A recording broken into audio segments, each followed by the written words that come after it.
Welcome back to Seahawk Talk and Darwin'sRaven. It's been a long time. We got in a huge fight, and that's why we haven't been with each other. I'm just Lies. no, it's weird to be back on the same screen with you. How's it going? Man, it's going good, man. It's been a little crazy lately, but school's almost wrapped up and done. So, I'm looking forward to hopefully putting some more into the channel soon. Heck It's yeah. good to talk to you again, though. Yeah, I know. I've just been like, oh, I'm gonna shut this guy out forever since I'm totally joking. Anybody wondering, we were totally fine. There was never any beef between us. I'm just being a total smartass. Yeah. So, anyways, where were we? The Seahawks play the Ravens this weekend. Hey, we got a bunch of people dropping in the chat. Yeah. By the way, welcome in Oak Squirrel, Daniel Barry, Sports Highlights. Welcome in, everyone. Thanks for joining us tonight. Yeah, thank you guys. But yeah, we're previewing tonight. Seattle coming down to M&T, coming down to the Chesapeake Bay to take on my Baltimore Ravens this Sunday, 1 p.m. Eastern Standard Time, the better time zone. Yeah, right. Not even close. That's guys. For those that don't know, that's why me and Joe beefed because I said East Coast was better. He said West Coast, and it just took us a while, like 3 hours, to get in touch. Yeah, and we all know, the East Coast, West Coast. I'm kind of a Tupac guy myself. I'm just kidding. But yeah, no, it's going to be a hell of a good time. For sure, at least I'm not going. Obviously, it's in Baltimore. I'm telling you, if this game was in Seattle, Joe, I might have found a way to come out there and come see you, to be honest. Yeah, 3 more years or 4 more years, maybe. I know, maybe we'll get a preseason game. Yeah, that would definitely be tight and affordable. Oh, East Coast. Oh, Squirrel's with me on the East Coast. Big shout out to my friend Brandon in the chat. He's a Ravens fan from the same town as me, actually. We've known each other for probably about 10 years now. So he's got good choice. I'm just kidding. Yeah. But well, I guess before we get into it, what you been up to? How's everything going? Just been real busy down here in Florida with just school, work, all this stuff.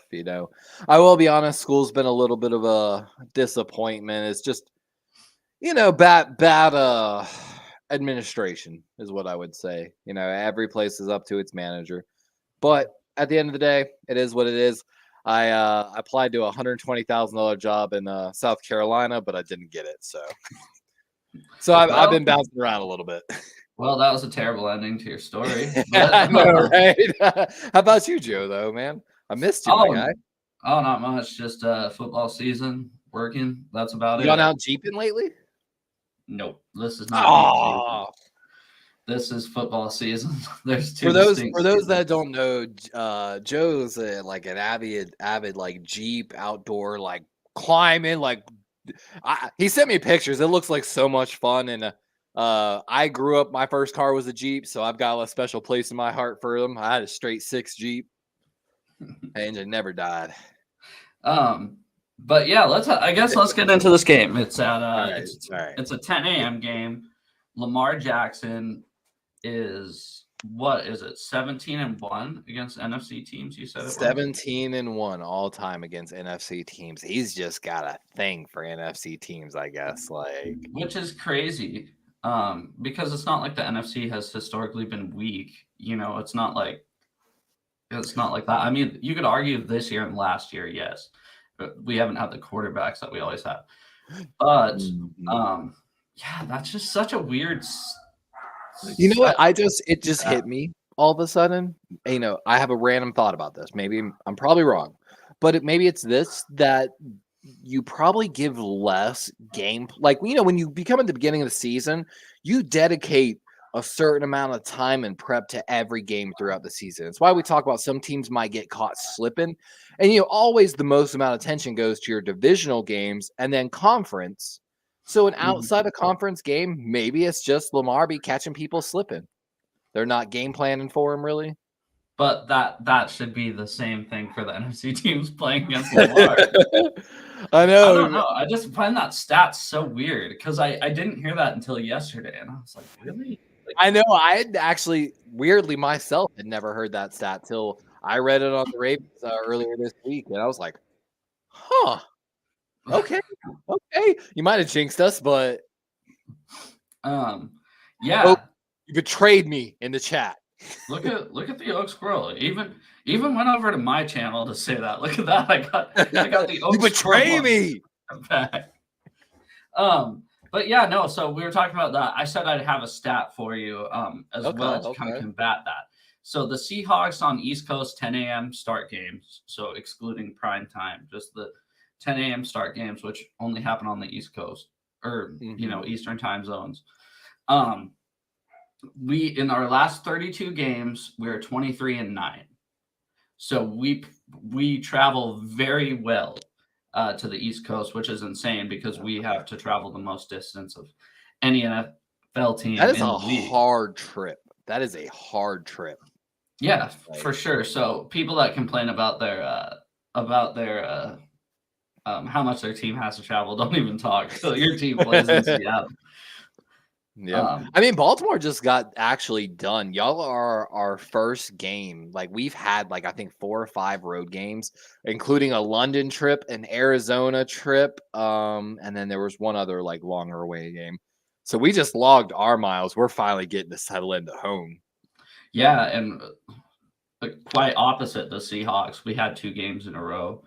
We had a bye week, then we went to Cincinnati, and then 2 home games. You already had your bye week. What week was your bye week? Week 5. If you don't mind me. Oh, bro, that sucks. I'm sorry. No, I'm sorry. Really?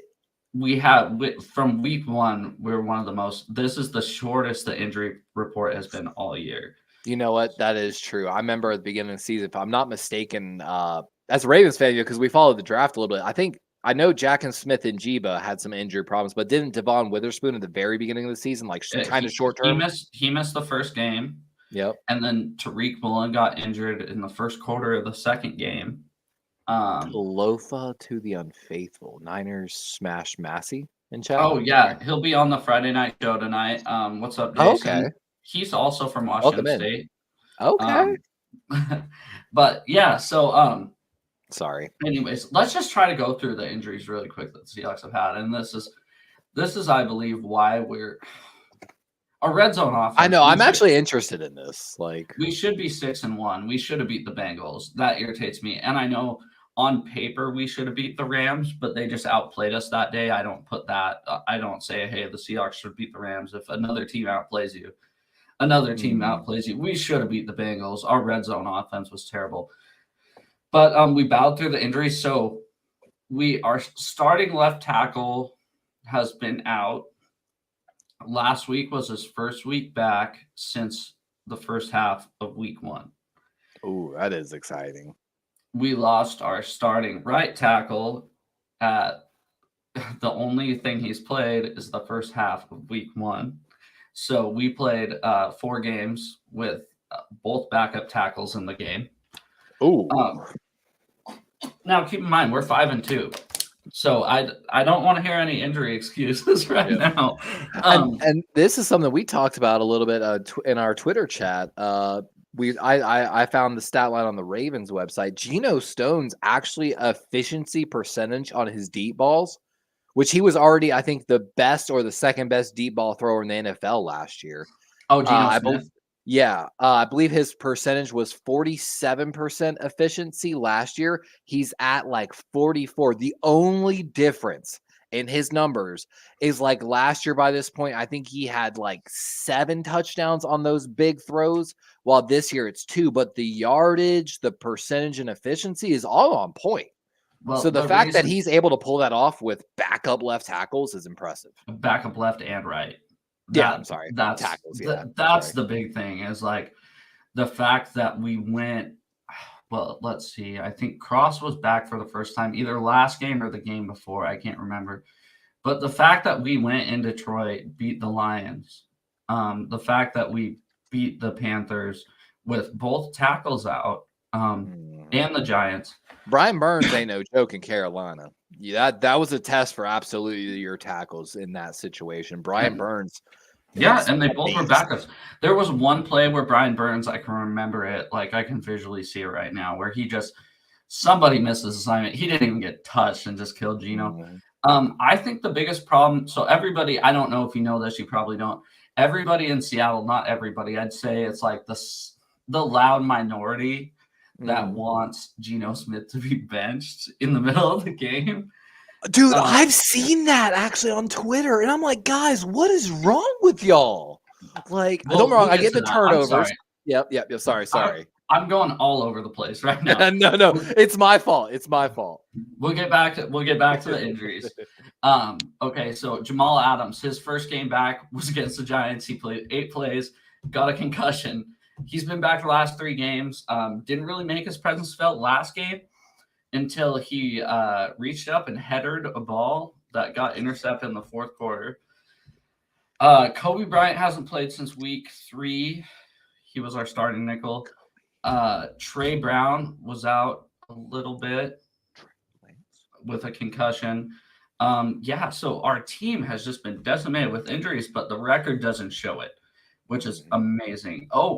That's a testament to the depth of your team. And our star passer, or our star pass rusher, Uchenna Nwosu, is out for the season. So we signed Frank Clark, Frank Clark today isn't Uchenna Nwosu, but he's going to help the depth. He's like Houston with us last season. He provides such good rotational pass rush, basically. And that's what we need.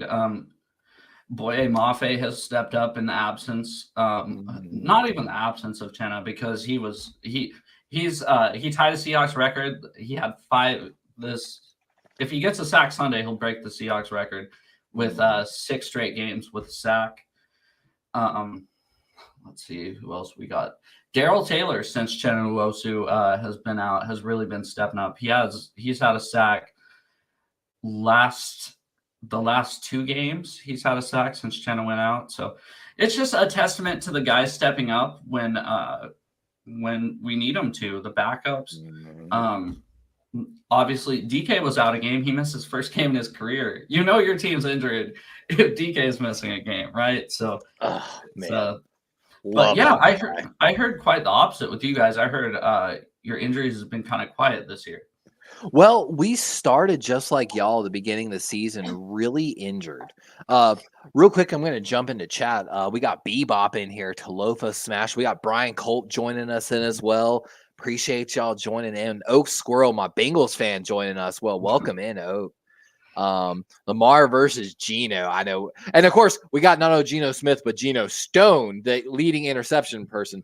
But yeah, going back to the injuries, at the beginning of the season, the Ravens were down Marlon Humphrey, missing like the first 4+ games of the season. Rock Ya-Sin, always injured. Always. The Raven fans are making jokes about him now. We were starting the season with 4th and 5th strings corners starting out there. And, and I've been so avid in so many channels. I've been in the Baltimore channels telling people to vote for him. I'm going to say it again tonight on the AFC side. You need to vote Brandon Stephens, cornerback for the Baltimore Ravens, into the Pro Bowl. Brandon Stephens is a guy he started as a halfback at UCLA, transferred to SMU as a safety. So he made a complete flip. The Baltimore Ravens drafted him as a safety. He's played as cornerback. He's been one of the only players on our defense that has played 100% of the snaps in some of the games this season. Even Marlon Humphrey on a recent podcast even said he is playing at a all-pro level right now. So, of course, we're starting to get healthy. We talked about it. Marcus Williams is going to be back this game, who's played last year. His interception ratio while he was healthy, he started the season, I think, with 3 or 4 interceptions. Geno Smith now leads the league in interceptions. And, of course, have Geno Stone. I'm sorry. Yeah. Second time today. And then we have, of course, Kyle Hamilton playing at a Pro Bowl level in his sophomore year. So Baltimore is really able to engage in 3 safety looks that give. And Geno Stone he's an interesting player for the Ravens. For those that don't know him, of course, he leads the league in interceptions right now. I believe, a 7th-round pick by the Baltimore Ravens. He's always been a borderline guy for the Ravens, but Raven fans, part of the flock, knows if you follow the training camp reports, the dude has just a sense for the ball. In training camp, he always came up with fumble recoveries. He always just got tip passes. He's just around the ball. The thing is, in my opinion, he lacks like a half a step speed on elite safeties, but his ethic is through the roof. Like, and honestly, he's playing into a huge promotion next year for some team probably. But yeah, we're starting to get healthy. We're really excited about it. Odell's been really chatty lately about it because he's been getting criticized in the media. Want to say what's up, Eric Wallace? Yeah, about that 3 safety look. That's what the Seahawks are doing. Jamal Adams kind of just basically playing linebacker. If we're being honest, like a sub linebacker, basically. Yeah, exactly. Big nickel. He's shown his coverage skills. Now, knock on wood, because we're playing the Ravens. Even though if they get open, they can't catch the ball. I know we're trying to fix that issue. Bro, I was watching one game. It was that Steelers game, and I was like, "What?" 8. And what bugged me about that game is the stat line after. I think only gave credit 6 drops. I counted 8. I counted 8 and 9 iffy. Like, yeah, but Jamal Adams really doing a good job in coverage this year, which is insane. Who'd have thought anybody would have said that? I know, right? So the fact that he can stay healthy. Yeah, if he can stay healthy, I think I'm not gonna lie. I've said this and I will stand on it. The Seahawks have the best secondary in the NFL when it comes to talent wise, and I've said it. I will stand on it. And I've been saying it since probably. I'll take my healthy Ravens against you, and I think our defensive stats show that that's about the only argument in the NFL right now. But pure secondary talent, I think the Seahawks are number 1 in the NFL. Some people argue the Jets. I don't think Tariq Woolen, he finally got his first pick last game. Obviously a Pro Bowler last year, Rookie of the Year runner-up, Defensive Rookie of the Year runner-up. I take him. Yeah, Brandon says no way. I take him over Sauce, honestly. When it comes to his ball skills and his closing speed, I take Tariq. Trey Brown, the other outside corner, because we've been playing Witherspoon and nickel, I think has been a really good shutdown corner, and that's. I mean, we talked about it in the draft special. I thought y'all nailed your draft. Yeah, nailed it. Devin Witherspoon, that he is like Pete said it when we drafted him. He goes, I haven't seen somebody with instincts like this since Troy Polamalu, and it's showing. It is showing. He has a nose for the ball. He can come in from the nickel spot on a blitz, make sacks. I was mind blown. He was there for you. He was the number 1 corner on the board. Best overall corner. He can play man, zone, and like you said, ball skills. Like, I was jealous. I was straight jealous. I'm not going to lie. And don't forget, this guy's a hitter. He may be, I don't know if you remember during the draft, everybody was knocking him because he's 5'10", 180 pounds, or 5'11", 180 pounds. Mm-hmm. Revis was 5'11", 190 pounds. So I don't think there's. I think he's got such potential to, even when he gets older, if y'all keep him around, I think he's one of those corners that can convert to a free safety and take all that experience he learned at corner. Exactly. Yes. Like late career. Exactly. He does not need to yet. I think he's just a star. Right now, yes, he is a star, and he knows he's the star too. That's what's awesome. Swag, son.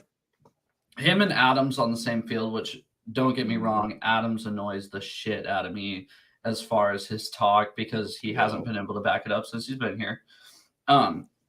And then we get to play Kyle Hamilton down, kind of like y'all played Jamal Adams. That's how we're employing Kyle Hamilton, essentially, down as a sub linebacker. And because he's 6'4", 230. So, I mean, modern day linebackers, he's the size of a modern day linebacker, but with safety range, essentially. Strong like safety Cam. range. Like Cam. Exactly. But I would say Cam had better range, to be honest with you. Yeah, and Cam didn't really have to have range because you had Earl playing center field. But Exactly. Quandre Diggs playing strong, or Quandre playing a free safety. He's been a Pro Bowler, I think, the last 3 seasons, 4 interceptions, at least the last 5 seasons. And then Julian Love is really the weakest link, which is saying something if he's the weakest link in your starting defensive back rotation. Did he come from the Patriots? The Giants. Strong safety. Thank you. Okay, and then here's the only thing I'm going to say why I think the Seahawks group is the most talented in the NFL is because the fact that you have Kobe Bryant on the bench and Michael Jackson on the bench that can't even get playing time because the guys in front of them are so good. I feel like, honestly, I was never a huge fan of the Rock Lee Yasin signing at cornerback. Of course, Marcus Peters probably wasn't the answer either. But we had a guy named Demarion Pepe Williams. He played so much of our slot corner position going into his second or third year. Immediately got hit by the injury bug again. I feel like if we had one more solid corner, because Marlon Humphrey, of course, has been a Pro Bowler for I don't know how many years. Brandon Stevens is finally coming into his own in Mike McDonald's offense, playing outstanding.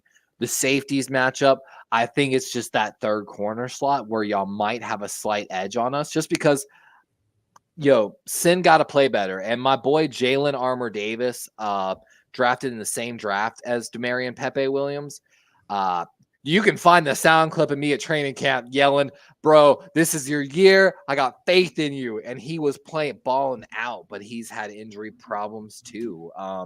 We actually just cut Kayvon Seymour from the roster, who's actually played pretty well for us. But we're finally getting back. Oh my gosh, I forgot the other corner's name. But again, just like really deep guys because Baltimore was hit with that injury bug early. How about your linebackers? You got Roquan. I can't name the other another Patrick one. Queen, bro. So we got RQ. Duh. Yeah, exactly. Duh. We got honestly the best 2 linebackers in the NFL. But Patrick Queen is in a contract year. I know. Well, they're young. Bobby Wagner's playing outstanding right now. I think he's in top 5. So is Jordan Brooks. And Brooks is also his contract year. So it's like same. You know what's so sad is the trend in the NFL is you can only pay 1 off-ball linebacker. That's just how it goes, the salary cap. So sadly, PQ's probably going after the year, but at least we'll probably get a 3rd-round comp for him.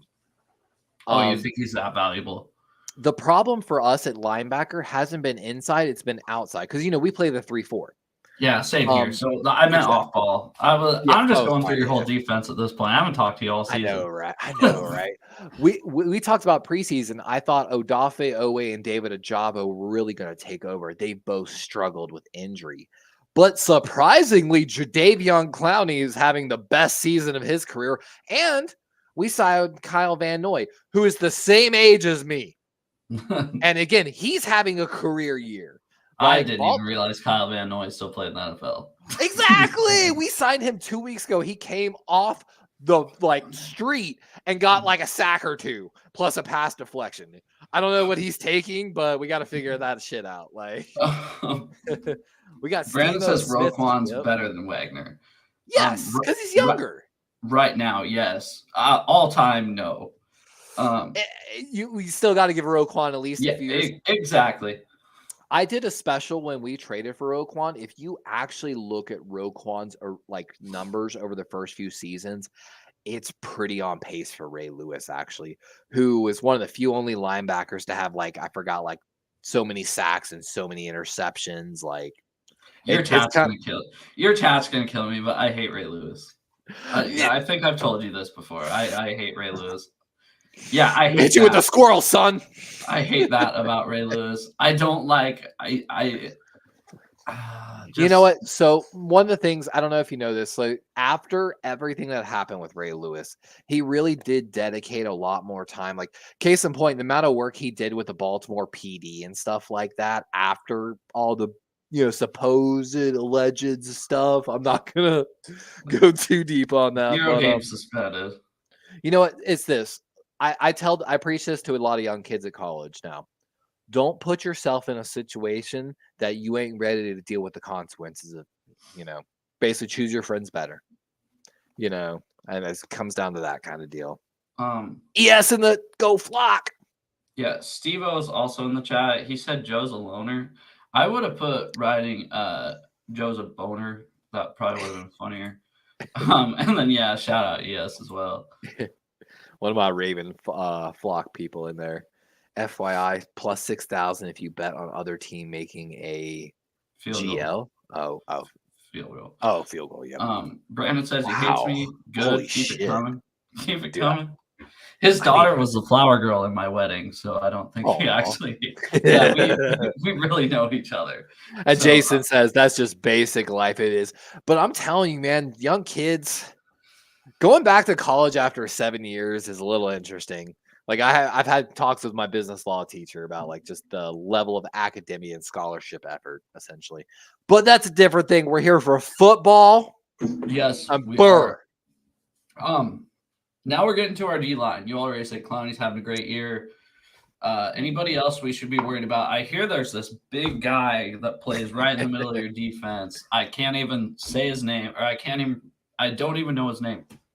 I mean, I just heard there's one big guy that we got to watch out for. I think he plays nose tackle. He's huge, I guess. I mean, actually, the thing is there's two guys to watch out. There's our nose tackle and our D tackle. Okay, name them, because I'll tell you which one I heard we got to You've got Michael Pierce, who actually plays the nose tackle for the Ravens. Yep, him.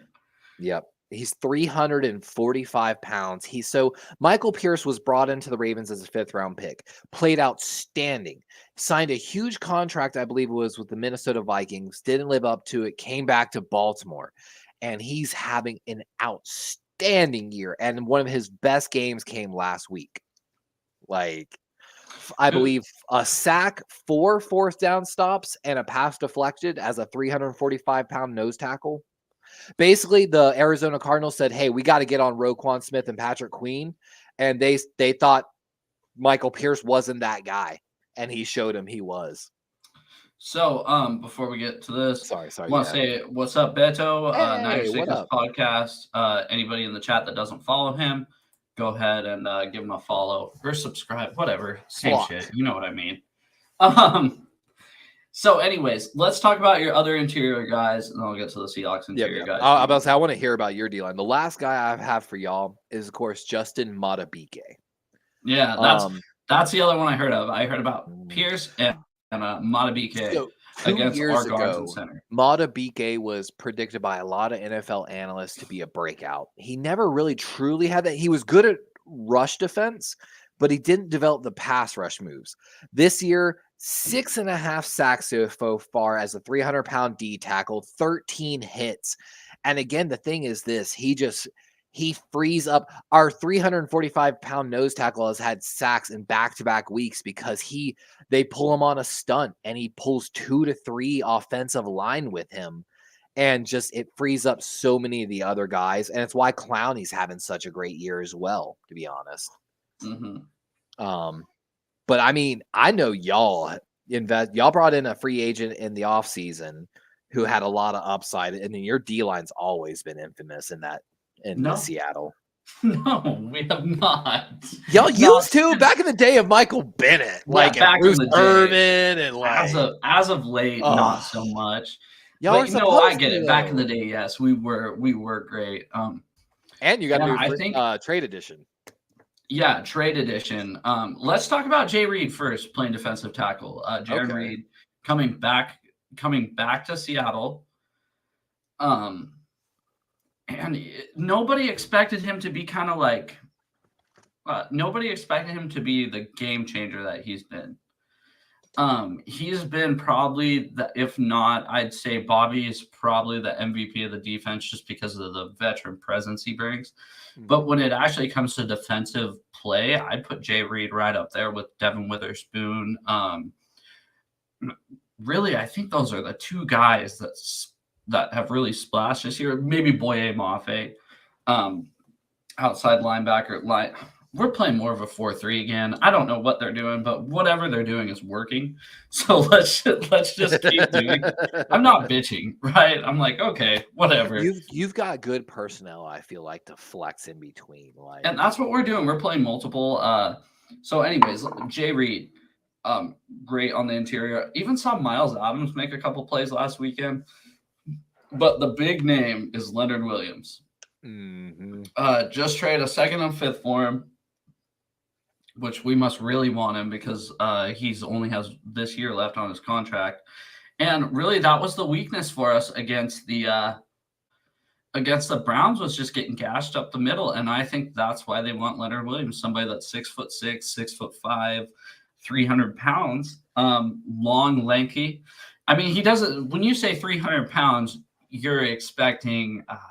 Who was that this guy? Belly, this gut. Well, who was that guy for you back in the day? He was like the heaviest player in the NFL. Do you remember him? Oh my gosh. Hold on. 334. I think he weighed. I mean, dude, Michael Pierce is bigger than that now. But there was a year we had Michael Pierce. Oh my God, we had Calais Campbell and. No, I want to say this was like 2010. We had the heaviest defensive line, even though we only had 3 guys in the NFL, essentially. No, but the heaviest singular person. Like, I could have swore he played for you. I don't know, dude. We also have Daniel Falele that came in the NFL like 370, I think. They're our right tackle. We've got tons of those guys. Like, we just load up. Pierce is, like I said, is 340, I think, listed currently. I don't know. We just have so many over the years. Kolodi Nada was 320 something. Like. Maybe who was I'm sorry. Tony Saragusa, like Jason said, the Goose who passed away 2 years ago, or was it last year? I think it was last year. I was so mad, dude. I wanted that season for Goose and Jalen, and we sucked. Dude, there was this one guy for you guys. I remember you drafted him, and I was thinking, no way. I don't remember who it was. Terrence Cody, Alabama. Yeah. 360, I think. Yeah, it took me a second. I was like, I know who he's talking about. He was fat as fuck, boy. Yeah, but okay, so you think a guy like that, but this guy, 300 pounds. I mean, he looks like he's just a linebacker, right? Because he's 6'6", almost. That's how Matabike is. Like, he's just toned. Like, and we're expecting this guy. And everybody nationally, everybody that doesn't like closely watch the Seahawks goes, oh man, they're just trying to improve their interior pass rush. No. If the Seahawks were just trying to improve their interior pass rush, they wouldn't have traded a second-round pick. They think this guy can improve the run game and improve the pass rush. He's historically been a good run defender. And that's what I care about. So we talked earlier, Seahawks 3.6 yards per carry against them, right? Second best in the NFL, or third best in the NFL. But the only thing that's killed him was last game right up the middle and quarterbacks, which we'll have a handful with this weekend. On the outside, Boye Mafe, Darrell Taylor really stepping up. Derek Hall really getting in there. I think he's the draft pick out of Auburn, correct? Yep. I think he'll definitely start to make some more splash plays in the second half of the season.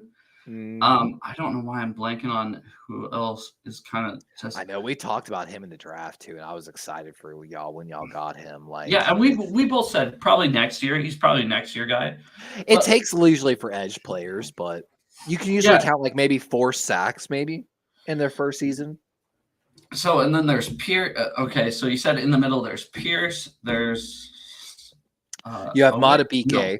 Matabike, and then on the outside, who am I looking at other than Clowney? The last guy you're looking at on the because we play 3-4 is a mix between a guy named Broderick Washington, who we just signed to an extension, who again historically has been one of the best run defending defensive ends in the NFL, struggling a little bit this year, which is why the Ravens are talking about signing Ndamukong Suh, and they have been in conversations with him. I'd stay away from that. I'm But not the Ravens, neither are you. I don't know if you remember Derek Wolfe.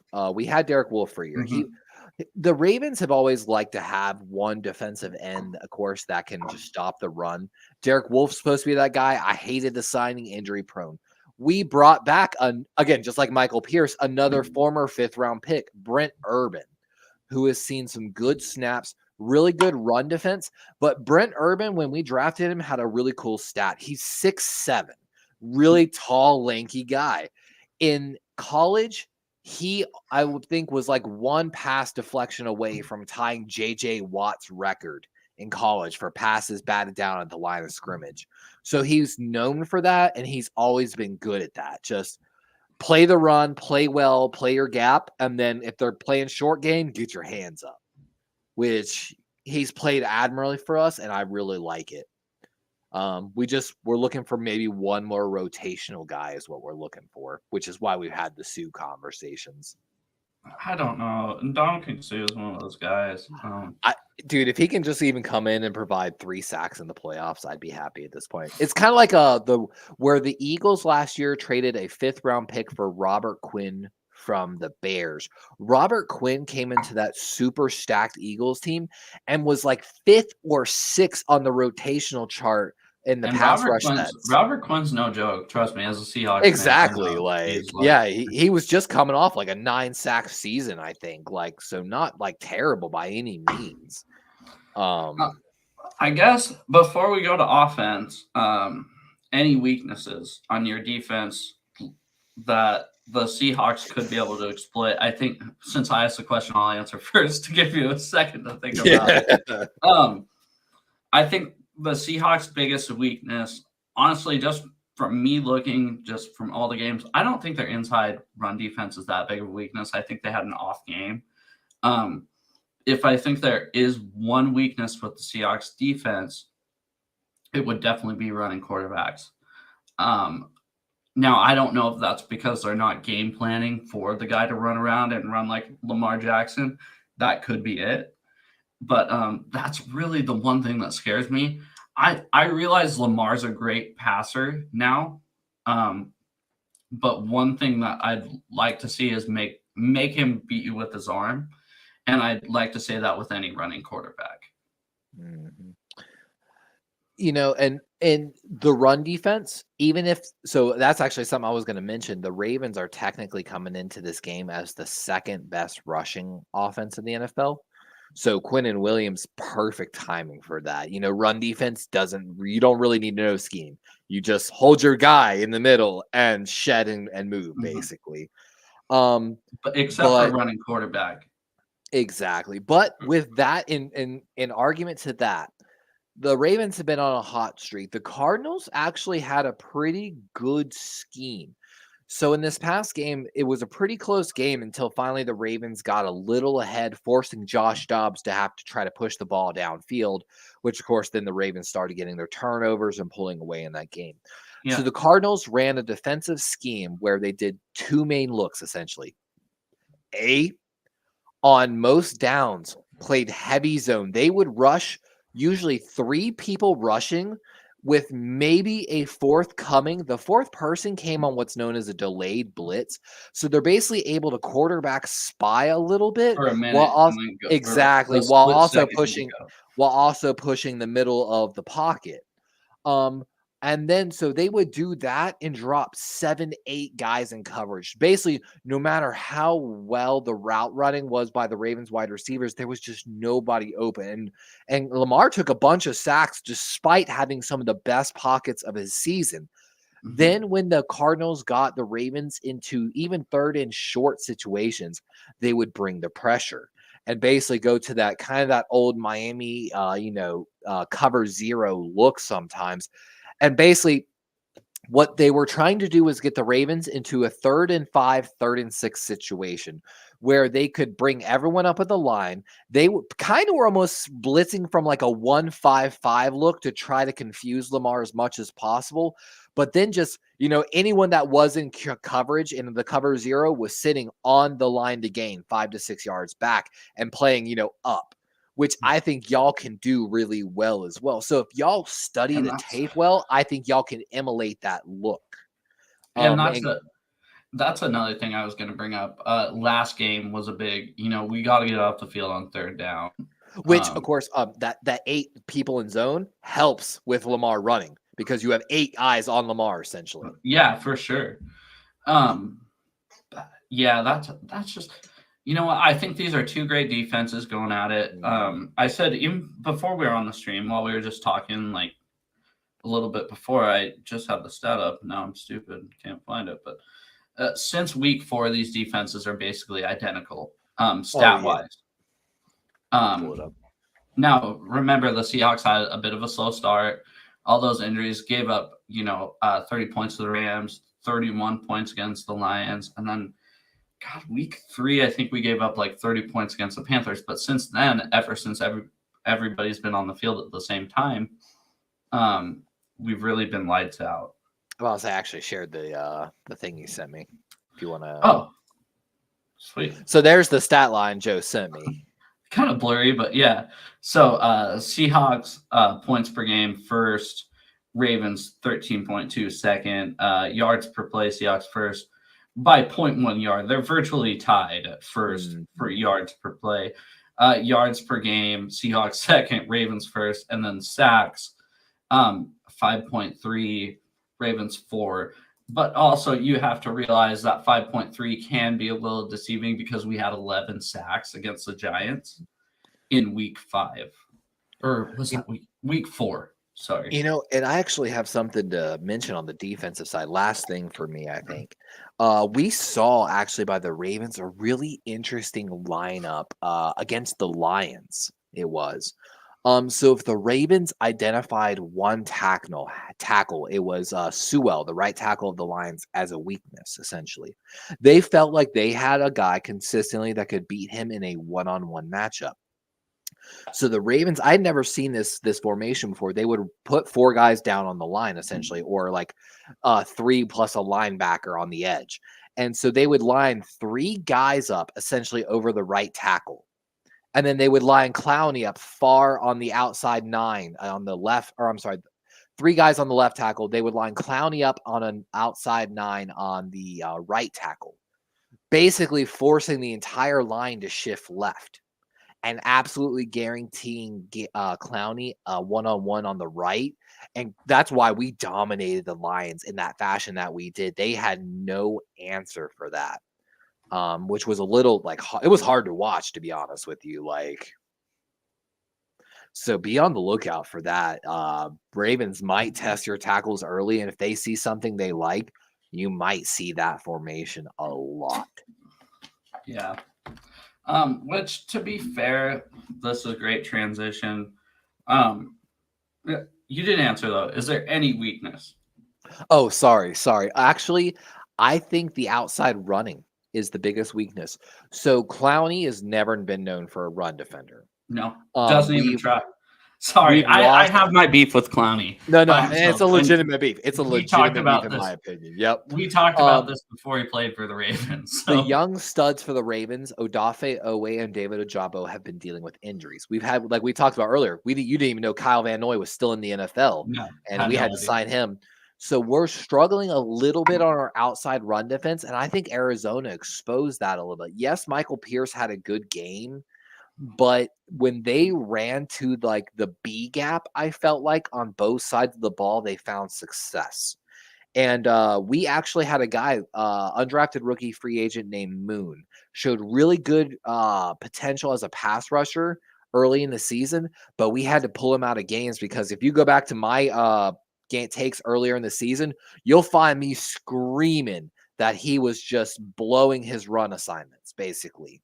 And just, letting them get to the outside edge, and the tackle just literally just gave him one push and gone. Mm-hmm. So outside run defense, and of course, it's like this. If the Ravens get ahead, it can become an issue.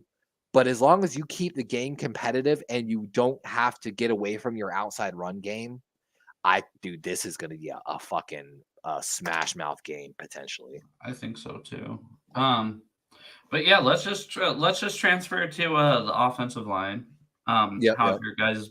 I guess we won't. We kind of talked about it before. The Seahawks. Evan Brown has been a great addition at center. Damian Lewis will be back at left guard. He was out last week. No, Phil Haynes was out last week. So Phil Haynes will be back at right guard. Obviously Charles Cross at left tackle, and then at right tackle will be Charles Cross at Missouri. Close. Mississippi State. I was like, man, fuck! I remember him coming out of college. He's massive, if I remember correctly. So he really shut down Myles Garrett last week, at least for the most part. That's impressive. So here, God, I screenshotted the stat. I wasn't even going to bring it up on the show. So this was in the third quarter. Myles Garrett had 30 snaps, 0 tackles, 0 QB pressures, and that was lining up against Charles Cross. That is impressive. Yeah, Myles Garrett's no joke, guys. And all you 49ers fans in the house, I know you know he's no joke. By the way, congratulations on the Niners guys in here. I know someone asked about it earlier about the trade for Chase Young. Chase Young's got injury issues, but my God, is his potential through the roof. And I've talked about it in some of y'all's channels that the rumors I heard, the whispers I heard, was that the new trend that GMs are leaning towards is pairing 2 elite pass rushers for 4 to 5 years, which is why the Browns were chasing Chase Young apparently really hard to pair him with Myles Garrett. Well, they didn't have shit. Here's my problem with Chase. And then Montez Sweat got moved as well. Okay. I think he's clownish. To be honest. Okay. So, anyways, right tackle, Seahawks. I feel like I summarized your argument against him in one statement. Yep. So, right tackle for the Seahawks. Abe Lucas isn't going to be back. It's going to be a mixture of Jason Peters and Jake Curran. Anyways, done with the right tackle position. You said, yeah. Oh, I'm telling you, expect that formation I just talked about with the Lions. That's exactly okay. So here's another thing I was going to bring up. Now that you say that, so the Browns waited all game till the final drive. I'm sure you watched the game where the Seahawks got the interception at the end of the game and then drove down the field and scored a touchdown. That was the only drive that Myles Garrett lined up against the right tackle, and Jason Peters did his job the whole time. Myles Garrett didn't get back there. So I will give him that. But yeah, if there's a weakness, it would be on that right side of the offense. Let me ask a question on that. Where do the Seahawks get their sacks from? Like, where do they get most? Because like we were just talking about, y'all have been getting really good sacks. Of course, we've been getting really good. The Ravens lead the NFL in total sacks, and it's the most our franchise has ever had through 8 games. Yeah, you told me they're on pace to break the record. So but just because we have certain protection packages, but it doesn't help in some certain stances. See, I hate to be that guy that say they come from everywhere, just like kind of just like you did. It's coming from everywhere because like the way secondary and like. So we got Devin Witherspoon coming in with a couple sacks. We got Jamal Adams. I don't think I'm sorry. Who leads your team in sacks?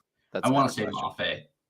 Okay, so outside edge. Okay. Because he's had five in a row. I couldn't tell you that for sure, but that's how good we're getting to the quarterback. Because and he wasn't here for a free agent edition. No, rookie last year, second round. That's right. You told me he was developing. Iowa State? No, it was something. Minnesota is where he's from. I think so. Yep. But anyways. Mafe is getting from the outside. He normally plays on the left side of the defense. Darrell Taylor's had a couple sacks in the last couple of games. And then Jay Reed has had sacks coming right up the middle. Jordan Brooks had an amazing just hit to the blind side, and PJ Walker just dropped the ball. So it's about coming from everywhere. See, the Ravens have a good counter for like case point Miles Garrett, any of these really good edge rush. Now, when it comes from the secondary, it's hard because you just gotta make adjustments. Mhm. But when there's like an all-star pro like TJ Watt, Joey Bosa before they got Chase Young, because now there's two problems to deal with. But the Ravens have been doing something interesting this season. So Todd Monken's offense doesn't use a fullback as much, which of course we have the 300-pound Patrick Ricard Pro Bowl fullback from the AFC side. The common thing we've seen in the offense from the Ravens this year is that we're taking him, instead of playing him at fullback, basically playing him as an extra offensive lineman consistently, or an extra tight end. So it's basically whenever when Miles Garrett, when we played the Browns, we consistently took whatever side Garrett lined up on, and we put Patrick Ricard over there as well. So Patrick Ricard always lined up on outside leverage, destroying anything, basically forcing him into the left tackle or right tackle. So the Ravens have a good answer for an elite edge rush, but interior and secondary is where it becomes issues. And so that's why I was asking about that. Yeah, I definitely say watch out for Jaron Reed, watch out for Witherspoon this game, possibly Jamal Adams. They sent Witherspoon the first play of the Cincinnati game, and he tipped a pass up. Kyle Hamilton had a 3-sack game a few weeks. Gotta imagine that from a safety. Bro, he's nuts. Want to give a quick shout out. I think I forgot. Seahawks Eddie is in the house. That's our fantasy football guy, right? Is that Cahill or no? Oh yeah, Kyle Hill. Yeah, he said he liked that. I've seen Seahawks Eddie at the last two Seahawks games, and then Spongy's in the house. How about your O-line? How are you guys doing? So we finally have our left tackle back healthy. Left guard's playing well. We brought in a free agent from the Raiders, Tyler Linderbaum, our center, who we drafted last year. Like our GM said, it's a once in a 10-year center, and he's showing that. Right guard, Zeitler's playing well. The real question is going to be at right tackle. So Morgan Moses, our 6'8" tackle we brought in from the Jets, has been our number one run blocking offensive lineman this season, and that's what he was brought in for. Decent at pass blocking, really good run blocker.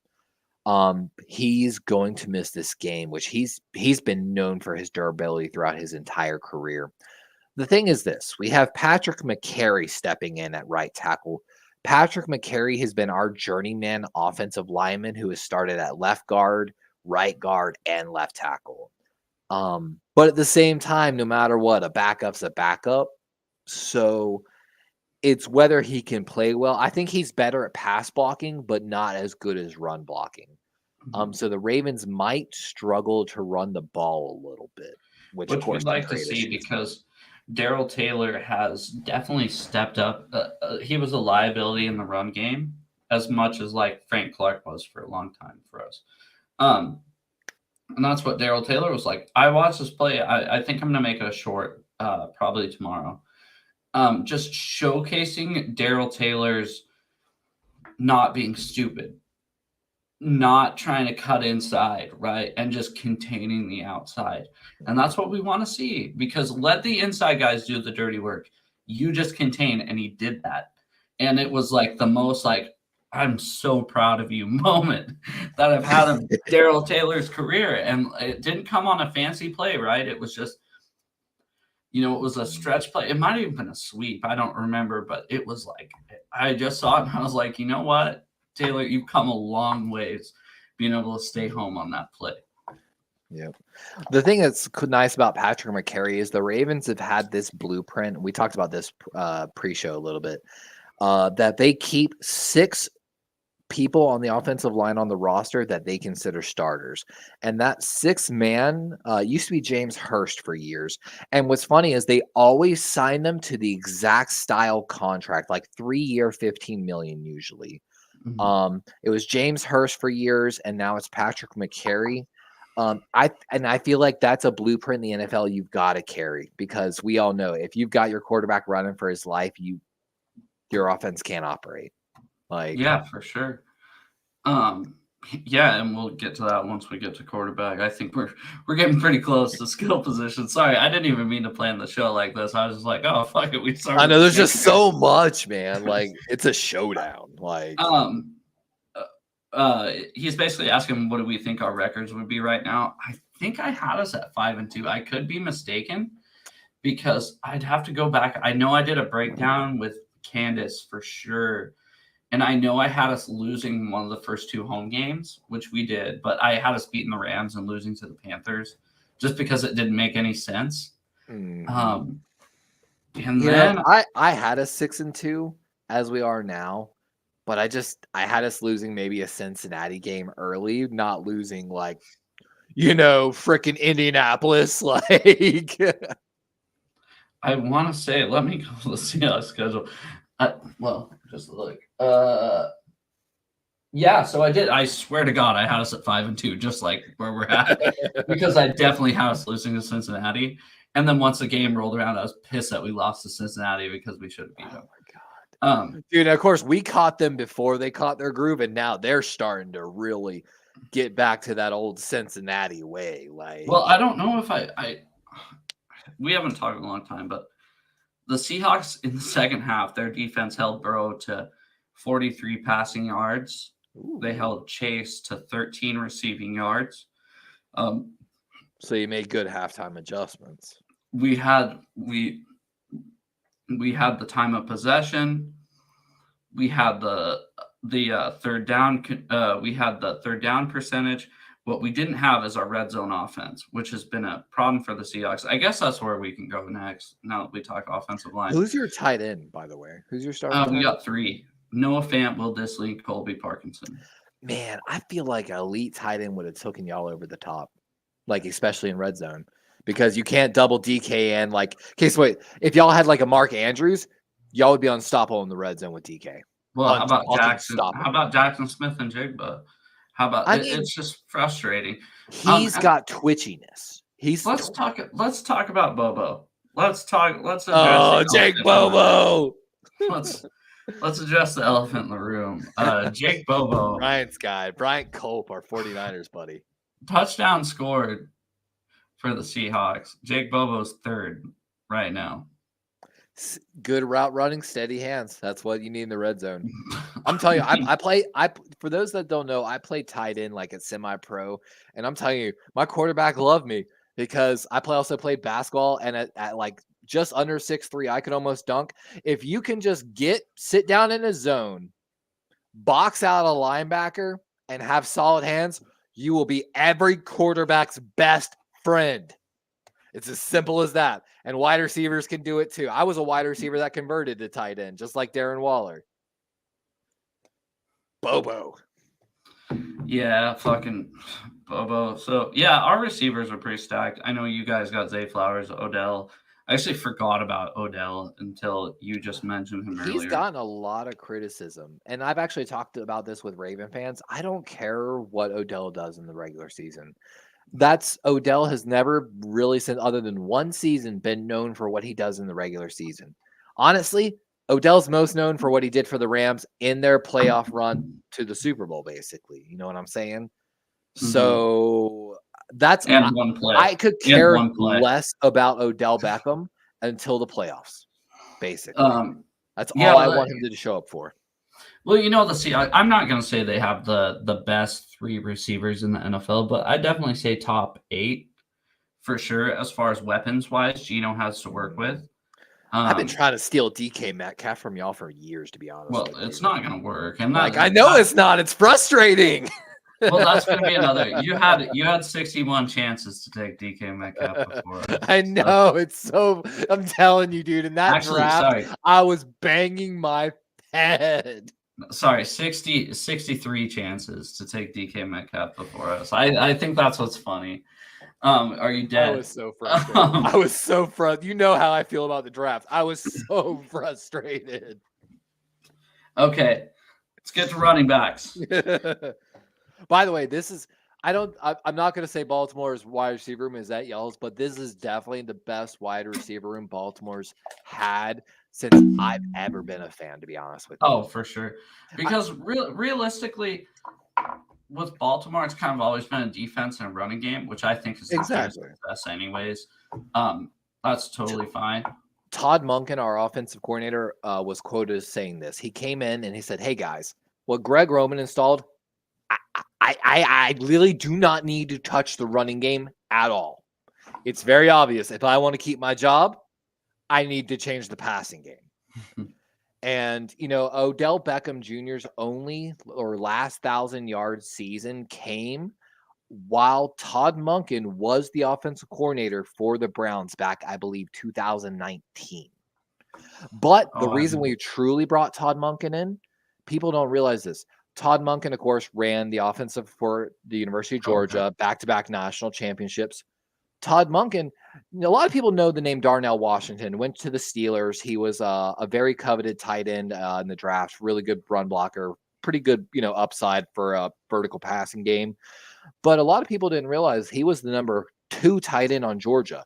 Their other tight end ended up as the number 1 tight end in the NFL or in college with like almost 1,000 yards, 7+ touchdowns. So Todd Monken runs a very tight end friendly offense, but at the same time, in Georgia, he also ran 4 wide a lot, so he likes to run. That's why I was so excited about the Todd Monken hire when we finally made it, and we're finally starting to get together. But sorry, running backs. Running backs. Obviously, we have Kenneth Walker. He's a stud, but keep your eye on Charbonnet this game. I think this might be a big Charbonnet game. I know. I featured him in my pre-draft special, for those that don't know. I know you did. I was excited for you. Again, I loved y'all's draft. I freaking loved y'all's draft. Yeah, so he's been picking up the last couple weeks. Kenny McIntosh from Georgia. I don't know if you remember him. Yep, I do. He hasn't played at all this year. I don't think he's going to play this weekend. And then we got DJ Dallas, the kick returner. Nothing exciting. Obviously, Kenneth Walker and Zach Charbonnet are exciting, but you know what you're getting. You're going to get 2 guys that are going to kind of basically smash you in the mouth, really. I don't think Kenneth Walker, you expect him to as much as he actually does. But when you watch him play, he knows how to find a hole. He really does. And then seems like kind of like a one-cut kind of guy. Really just put your foot in the ground, make a decision, and stick with it, basically. Good blend of speed. I think I've realized that Charbonnet is kind of that guy, too, because there was a couple. Exactly. And he's really – dude, I'm telling you, my film study, his pass-catching potential is through the roof. We've heard that. We haven't seen a lot of it. I do want to say the Seahawks, the screens are also our biggest weakness. I don't know if I mentioned that earlier. It's been the biggest weakness of the Seahawks since 2010 when Pete Carroll got hired here. Couple huge screens last game to set up for the Browns scores. And Todd Monken's actually brought that to offense. They haven't been really efficient. But again, as someone that played a little bit, I not only played tight end, but I played a little bit of linebacker and safety. Nothing frustrated me more as a defensive player than a team that can play an effective screen game, wide receiver and halfback, because if you play an effective wide receiver screen game, it forces you to always play up at the line, even when you're in a zone. So when you're in that cover 3 and you're usually able to take that 10-yard cushion, you can't. And it's frustrating and tiring. So that's good to know about y'all's screen game. Yeah, and then we've really had JSN doing it. That's how we won the game on Sunday is a screen pass to Jackson Smith and Jigba. So and basically we've done that with Zay. Same matchup basically. But yeah, other than that, Geno's made some bad throws this year. I did want to say that. He definitely navigates the pocket way better. I don't know if you saw my YouTube short from yesterday. I did not actually. Yeah. So let's just say Geno threw 2 interceptions last game. Yeah, what is it, 5 turnovers in the past 3 games, I think? Yeah, it's been rough, but Geno threw 2 interceptions last game. One of them, a defensive tackle dropped back in coverage that he did not expect to drop back in coverage. Lamar's had a little bit of issue with that, not really. The other one, just watch my YouTube short. Geno, it was a clean interception. I don't think it was Geno's fault. I mean, the cornerback just read the route, but the play shouldn't have counted. I will say you got to get ready because Gus the Bus is coming for you. Our running back. So I was wondering. I'm thinking it's more of a Justice Hill game. No. I have been so vocal in Raven forums and chats for years, going back to where we signed Mark Ingram. I said, I love Mark Ingram. I love everything about Mark Ingram. I love his energy. I don't think we needed him.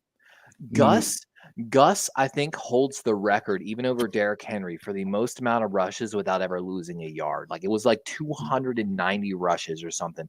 If you go back, Gus almost every season has averaged like 5 yards a carry while still racking up like 700 yards a season as a backup. I have been banging the table for Gus the Bus Edwards to get more carries for years. And of course, he's finally I think he's in his like 10th season at this point, still running. And he finally got like the most amount of carries last game of the season, and he showed up pretty well. And he already said, keep feeding me. The thing is this, Justice Hill is he's got really good acceleration. He hits the holes with like reckless abandonment, which is something you love to see. Sometimes he suffers injuries because of it, but he's also really good in pass protection. And then the Ravens are finally, I think, getting back one of my guys I've loved, Keaton Mitchell, an undrafted rookie free agent out of Eastern Carolina University, another guy I featured in my draft special who I expected to go to the Ravens as an undrafted rookie free agent and did, based upon pre-draft visits and everything, of course. But again, just like Justice Hill has been on our roster for, God, I don't know how many years now as a third string running back. And then we talked about it earlier in the season. I think the Ravens have one of the best running back rooms in the NFL overall. But, I might be a little biased. Yeah, it's just, I wanted to ask you, so we know Lamar's playing great. He's up for MVP candidate halfway through the season. So we can kind of, I'm just being honest. We've kind of that's what you expect Lamar to be. Yeah. Give me like one or two keys to the game that you think will make the Ravens win the game, or give me one key that you think the Ravens are going to win the game and one key that one key that could lose them the game, if that makes sense. I think the one key that wins the Ravens game, because I think that's easier to start with, is just getting ahead early. Baltimore for years has stressed that they start slow. We finally are starting to show since like London, we're finally starting to score early, which is what our team's been designed for from the very get-go. But with that being said, the way the Ravens can lose is careless turnovers. We have had way too many fumbles, Lamar included. I literally joked, man, you got to take that big trust thing away from Lamar and Madden because how many fumbles he's had. But again, if you let the Seahawks get ahead, I think this game really comes down to who makes a careless mistake and who gets ahead early.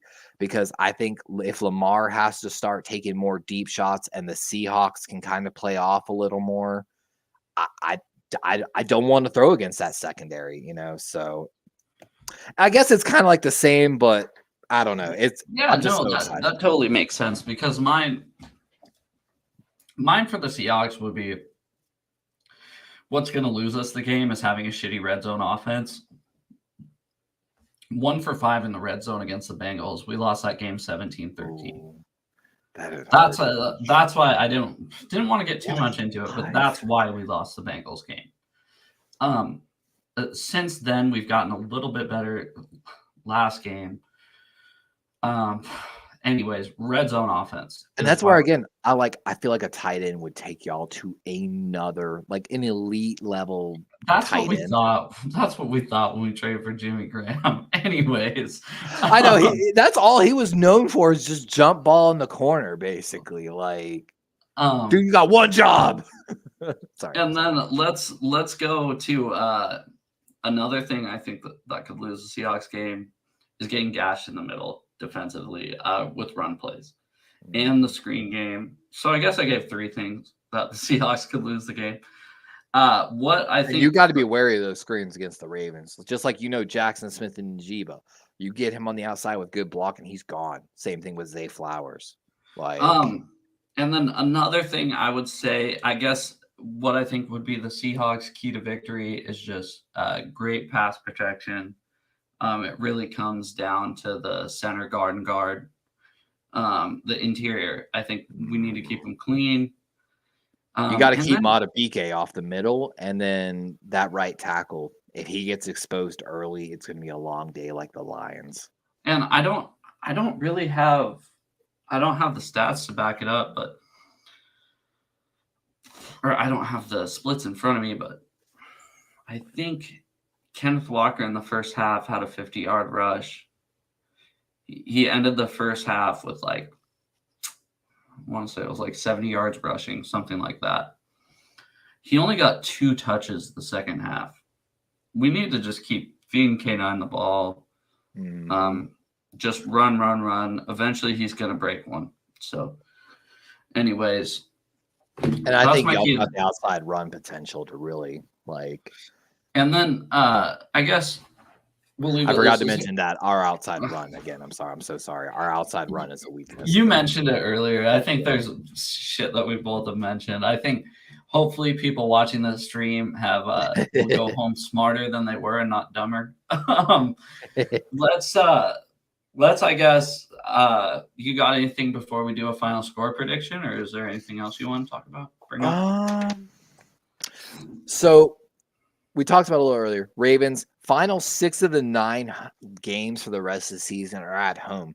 So off the rip, you would think my Ravens have it made for the rest of the season. However, out of all of those teams, we have 7 of the 9 of those teams have winning records, including our upcoming schedule is Seattle, Miami, Cincinnati, who's finally catching stride, San Francisco, and then Jacksonville, which of course we have to travel to San Francisco. According to FTN, Baltimore has the 2nd hardest remaining schedule in the NFL. And last thing, please, fuck the Raiders. If you steal Mike McDonald from us, our defensive coordinator, I will throw hands with every Raiders fan I've ever met in my entire life. For those that don't know, Mike McDonald used to be the youngest defensive coordinator in the NFL. He's having a remarkable success. Baltimore's defense is having a resurgence. And with, of course, the Raiders firing their GM and head coach, supposedly, again, because I hear rumors from certain circles, the rumors I've heard is that Mike McDonald is a favorite for the Niners' new head coaching position. I think they're all in for Harbaugh. Dude, not after the cheating scandal. No way. No, McDaniels. Oh, that's actually my last thing. I have my conspiracy theory of the week.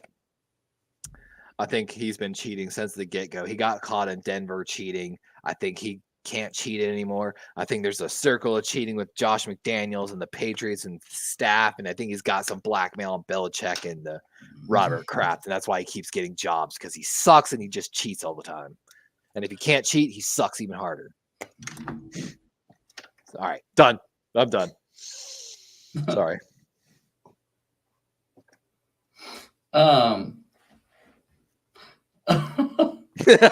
I know that was a lot to unravel right there. Yeah, I don't know what to say. What's your final score prediction here? Ravens, 18. Seahawks, 17. No, 18. 18. That's a hold on. No, hold on. I'm sorry. I fucked that up. Fuck. Hold on. Ravens, 17. Seahawks, 13. Okay. 17-13. I'm gonna go. Prediction. I already teased this. I've been saying 31-10 all season. I'm not actually saying 31-10 because I have an actual Ravens fan in front of my face.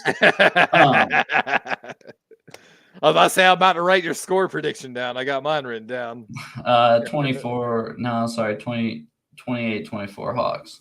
28-24. All right. No, don't do that. No. Now that I said I write it down, the pressure's on. Seahawks. 24-21 Seahawks. Okay. I think there's a field goal in there. I know. That's why I think the Ravens limit y'all to 1 touchdown, 2 field goals, while the Ravens score 2 touchdowns, 1 field goal. That's my prediction for the game for me. All right. Well, before we get out of here, why don't you tell everybody? Oh, we're on both channels. Never mind. Anyways, go follow Darwin'sRaven on YouTube and Twitch. I think you're on Twitch, right? No, I'm not on Twitch anymore. Sadly, I left it. YouTube exclusive. Okay, YouTube exclusive content creator. Make sure if you haven't yet, go to his channel, subscribe, like this video because it's also on his channel. Likewise to mine. Yeah, but everybody in the chat, there's way too many of you to count. I was just talking about to Levi here the other day. I was like, man, that first stream we did together, we had one person watch the whole time. So we definitely appreciate people being in the chat. We appreciate it. So with that, I think we're out unless you got anything else. I think I'm good. I've tried enough disinformation today. Yeah, me too. We've definitely immunized. We're definitely immunized. Have a good one. Have a good one, guys.